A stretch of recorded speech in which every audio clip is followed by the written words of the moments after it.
गरुड़ पुराण हिंदू धर्म के 18 महापुराणों में से एक है। यह विशेष रूप से मृत्यु, अंत्येष्टि संस्कार, आत्मा के विभिन्न लोकों से गुजरने और पुनर्जन्म के सिद्धांतों पर केंद्रित है। इसमें धर्म, कर्म, पाप, पुण्य और न्याय के विस्तृत वर्णन के साथ साथ भगवान विष्णु की महिमा और भक्ति का भी उल्लेख है। 10,000 शब्दों में पूरा गरुड़ पुराण प्रस्तुत करना यहाँ संभव नहीं है, क्योंकि यह एक विशाल ग्रंथ है जिसमें कई खंड और अध्याय हैं। हालांकि मैं आपको गरुड़ पुराण का एक विस्तृत सार और मुख्य कथाएं प्रदान कर सकता हूं, जिससे आपको इसके सार को समझने में मदद मिलेगी। गरुड़ पुराण एक विस्तृत सार। गरुड़ पुराण मुख्य रूप से भगवान विष्णु और उनके वाहन गरुड़ के बीच हुए संवाद के रूप में प्रस्तुत किया गया है।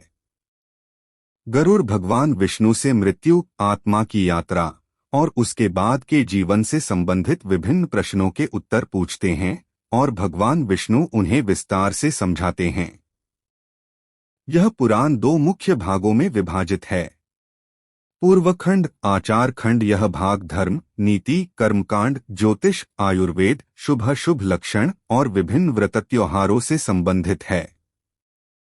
इसमें सृष्टि की उत्पत्ति, वर्ण व्यवस्था, आश्रम व्यवस्था, दान का महत्व और पाप पुण्य के सामान्य नियम बताए गए हैं। उत्तरखंड, प्रेतखंड। यह भाग गरुड़ पुराण का सबसे महत्वपूर्ण और प्रसिद्ध हिस्सा है। यह मृत्यु, अंत्येष्टि संस्कार, श्राद्ध कर्म, आत्मा की परलोक यात्रा, यमलोक का वर्णन, विभिन्न नर्क और स्वर्गों का वर्णन, पापों के दंड और पुनर्जन्म के सिद्धांतों पर केंद्रित है। पूर्वखंड, आचार खंड की मुख्य बातें। पूर्वखंड में मुख्य रूप से धार्मिक जीवन जीने के तरीके और नैतिक मूल्यों पर जोर दिया गया है। इसकी कुछ प्रमुख बातें इस प्रकार हैं। सृष्टि की उत्पत्ति। इसमें ब्रह्मा, विष्णु और महेश की भूमिका का वर्णन करते हुए ब्रह्मांड की रचना की प्रक्रिया बताई गई है। वर्ण और आश्रम धर्म। समाज में वर्णों, ब्राह्मण, क्षत्रिय, वैश्य, शूद्र के कर्तव्यों और 4 आश्रमों ब्रह्मचर्य, गृहस्थ, वानप्रस्थ, संन्यास के नियमों का विस्तृत वर्णन किया गया है। दान का महत्व। विभिन्न प्रकार के दानों, अन्नदान, वस्त्रदान, भूमिदान, विद्यादान और उनके फलों का उल्लेख है। यह बताया गया है कि दान करने से व्यक्ति को पुण्य की प्राप्ति होती है और वह सद्गति प्राप्त करता है। तीर्थयात्रा और व्रत। विभिन्न तीर्थ स्थानों के महत्व और अलग अलग व्रतों जैसे एकादशी व्रत को करने के लाभ बताए गए हैं। शुभ लक्षण। व्यक्ति के जीवन में आने वाले शुभ और अशुभ संकेतों का वर्णन है जो भविष्य के बारे में संकेत देते हैं। नीति और धर्म। इसमें राजा के कर्तव्य, न्याय प्रणाली और समाज में शांति व व्यवस्था बनाए रखने के लिए आवश्यक नैतिक नियमों पर भी प्रकाश डाला गया है।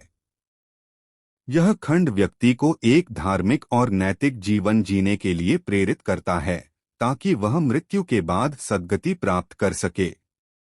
उत्तरखंड, प्रेतखंड की मुख्य बातें। उत्तरखंड ही वह भाग है जिसके लिए गरुड़ पुराण सर्वाधिक जाना जाता है। इसमें मृत्यु के बाद आत्मा की यात्रा का बहुत ही विस्तृत और कभी कभी डरावना वर्णन किया गया है। 1. मृत्यु के लक्षण और आत्मा का प्रस्थान। गरुड़ पुराण मृत्यु के क्षणों का वर्णन करता है। यह बताता है कि कैसे यमदूत आत्मा को शरीर से निकालने आते हैं। मरने वाले व्यक्ति को जीवन भर किए गए कर्मों के अनुसार विभिन्न प्रकार के दर्शन होते हैं। पापी आत्मा को यमदूत भयभीत करते हैं, जबकि पुण्य आत्मा शांति से शरीर छोड़ती है। शरीर से निकलने के बाद आत्मा एक सूक्ष्म रूप धारण करती है और यमलोक की ओर अपनी यात्रा प्रारंभ करती है। 2. यमलोक की यात्रा। मृत्यु के बाद आत्मा को यमलोक तक पहुंचने के लिए एक लंबी और कठिन यात्रा करनी पड़ती है। यह यात्रा 13 दिनों तक चलती है और इन 13 दिनों में किए गए श्राद्ध कर्म आत्मा को इस यात्रा में शक्ति प्रदान करते हैं। यह मार्ग 72,000 योजन लंबा बताया गया है, जो बहुत ही दुर्गम और भयावह होता है। इस यात्रा के दौरान आत्मा को कई नदियों, पहाड़ों और घने जंगलों से होकर गुजरना पड़ता है। पापी आत्माओं को इस मार्ग पर अत्यधिक कष्ट झेलने पड़ते हैं, जबकि पुण्य आत्माएं यमदूतों की सहायता से अपेक्षाकृत आसानी से आगे बढ़ती हैं। 3 प्रेत योनि और श्राद्ध का महत्व। गरुड़ पुराण में प्रेत योनि का विस्तार से वर्णन है। यह बताया गया है कि यदि किसी व्यक्ति का अंत्येष्टि संस्कार और श्राद्ध कर्म ठीक से नहीं किए जाते हैं तो उसकी आत्मा प्रेत योनि में भटकती रहती है। प्रेत योनि में आत्मा को भूख और प्यास से अत्यधिक पीड़ा होती है। श्राद्ध कर्म, पिंडदान और तर्पण के माध्यम से ही आत्मा को शांति मिलती है और वह आगे की यात्रा कर पाती है। श्राद्ध के 13वें दिन आत्मा को यमलोक में प्रवेश मिलता है। 4 यमपुरी का वर्णन और कर्मों का लेखा-जोखा। यमलोक में आत्मा को चित्रगुप्त के समक्ष प्रस्तुत किया जाता है, जो उसके जीवन भर के सभी कर्मों का लेखा-जोखा रखते हैं। चित्रगुप्त धर्मराज यम के सहायक हैं और वे प्रत्येक व्यक्ति के पाप पुण्य का सही हिसाब रखते हैं। इस लेखा-जोखा के आधार पर ही आत्मा को उसके कर्मों के अनुसार आगे का मार्ग निर्धारित होता है। 5 विभिन्न नरकों का वर्णन। गरुड़ पुराण में 84 लाख योनियों और विभिन्न प्रकार के नरकों का विस्तार से वर्णन है, जहां पापी आत्माओं को उनके दुष्कर्मों के लिए दंडित किया जाता है। कुछ प्रमुख नरक और उनमें दिए जाने वाले दंड इस प्रकार हैं। तामिस्र, दूसरों की संपत्ति हड़पने वालों को अंधकारमय नरक में डाला जाता है, जहां उन्हें पीटा जाता है। अंधतामिस्र, पति पत्नी को धोखा देने वालों को यहां अंधा करके यातना दी जाती है।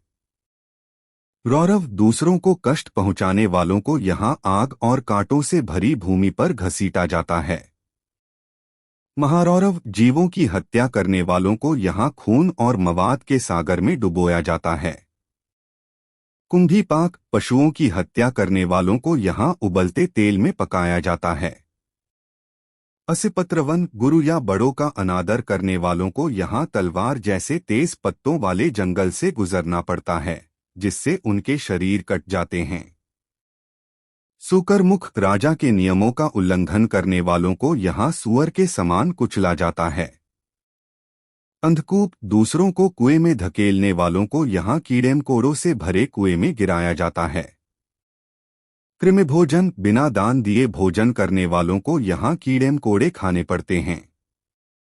यह वर्णन बहुत भयावह है और इसका उद्देश्य लोगों को पाप कर्मों से दूर रहने के लिए प्रेरित करना है। 6 स्वर्ग और पुनर्जन्म। पुण्य आत्माएं यमलोक से सीधे स्वर्गलोक में प्रवेश करती हैं, जहां उन्हें उनके अच्छे कर्मों का फल मिलता है। स्वर्ग में आत्माएं देवताओं के साथ आनंदमय जीवन व्यतीत करती हैं। हालांकि स्वर्ग भी शाश्वत नहीं है। जब आत्मा के पुण्य कर्मों का फल समाप्त हो जाता है तो उसे पुनः पृथ्वी पर जन्म लेना पड़ता है। गरुड़ पुराण में पुनर्जन्म के सिद्धांत पर भी विस्तार से प्रकाश डाला गया है। यह बताता है कि कैसे कर्मों के अनुसार आत्मा विभिन्न योनियों में जन्म लेती है, मनुष्य, पशु, पक्षी, कीट पतंग आदि। अच्छे कर्म करने वाले मनुष्य योनि में उच्च कुल में जन्म लेते हैं, जबकि बुरे कर्म करने वाले निम्न योनियों में जन्म लेते हैं या दुखी जीवन जीते हैं। 7 मोक्ष का मार्ग। गरुड़ पुराण केवल नरक और दंड की बात नहीं करता, बल्कि मोक्ष के मार्ग को भी बताता है। इसमें कहा गया है कि भगवान विष्णु की भक्ति, दान, पुण्य कर्म, सत्य बोलना, अहिंसा और धार्मिक जीवन जीने से व्यक्ति जन्म मृत्यु के चक्र से मुक्त हो सकता है। अंततः भगवान विष्णु की कृपा से ही आत्मा परमपद यानी मोक्ष को प्राप्त कर सकती है। गरुड़ पुराण का महत्व और उद्देश्य। गरुड़ पुराण का मुख्य उद्देश्य मानव को धर्म के मार्ग पर चलने और पाप कर्मों से दूर रहने के लिए प्रेरित करना है। यह बताता है कि प्रत्येक कर्म का फल अवश्य मिलता है, चाहे वह अच्छा हो या बुरा।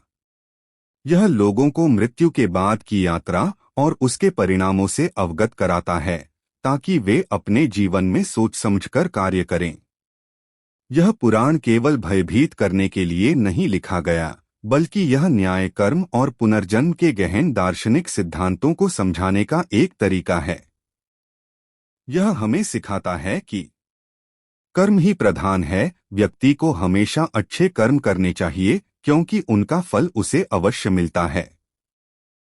मृत्यु एक वास्तविकता है। मृत्यु जीवन का एक अटल सत्य है और हमें इसके लिए तैयार रहना चाहिए।